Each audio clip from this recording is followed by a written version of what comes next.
So all my life, I knew God, but I didn't really know him. In 2015, my life took a downturn that I did not foresee coming. I was a police officer for a little over a year, and I suffered an injury that I could never imagine could happen to me.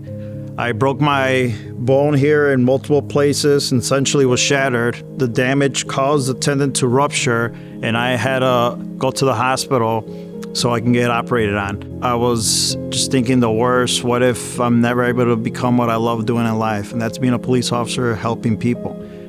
I didn't know where this road was going to lead me. And then I met with the doctor. He came in. He told me, I looked at your injury. I think it's better if we just amputate your finger. I lost it. I was full of anger. I legit, got in his face. I'm like, what do you mean, amputated? I'm like, there's something you can do, like therapy. He's like, no, I don't think so. I'm like, you know what? I need you to get out the room. I need another doctor. That whole night, I felt alone. I felt like I was in a dark place. I'm like, I'm going to be worthless in life if I can't do what I believe I was set out to do, and that's to be a police officer and help people. My brother Ronald was already a big believer of Christ. He comes up to me, he's like, do you know what this is? And he's holding a Bible. I'm like, yeah, I know what that is. He's like, no, but do you actually know it? And he's like tapping it. He's like, I'm like, I guess not. So I was just very depressed, and I closed the door in my room. The door knocks again. I'm like, dude, what? And then he's like, here, come talk to me real quick. So he had tabs on his Bible, and he gave me a lot of passages. One that stuck out to me was Exodus 15:2, that said that the Lord is my strength and my defense. He is my salvation. And that is what is in me ever since that day. My brother read that passage, and I took a lot of stuff for granted. I couldn't even tie my own shoelaces. I couldn't even really button up a shirt. I really couldn't do, simple things. My girlfriend at the time was very supportive. I even offered her an easy way out. I'm like, hey, I understand if you don't want to be with me. And she's like, no, I'll be with you every step of the way. I meet the doctor. He tells me, I operated on you and I believe I can help you, but just know that your injury will take about 8 to 10 months. He told me I was going to put in a lot of work.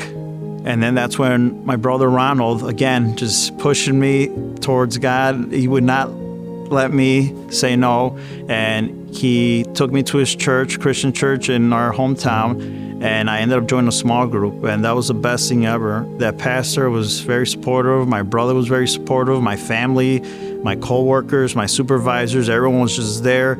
And when I started digging into the word, that emptiness started getting full, kind of like a glass of water.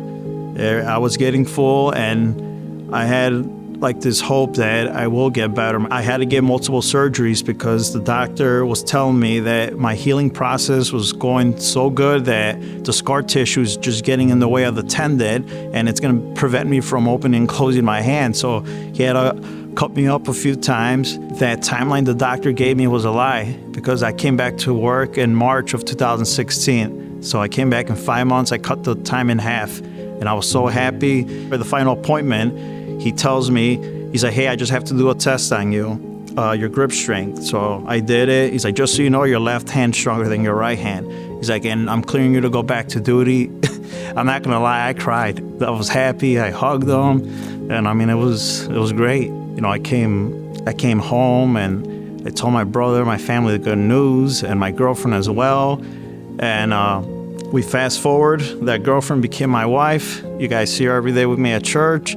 And I found this church, and I haven't looked back. I love it. This is my home. I notice all the fellowship that goes on. No one's in a rush to leave after service is over. Everyone actually wants to know what's going on in people's life. And Lord filled me with all this extra energy, and I decided to do a small group. I started a men's softball league, and I love it.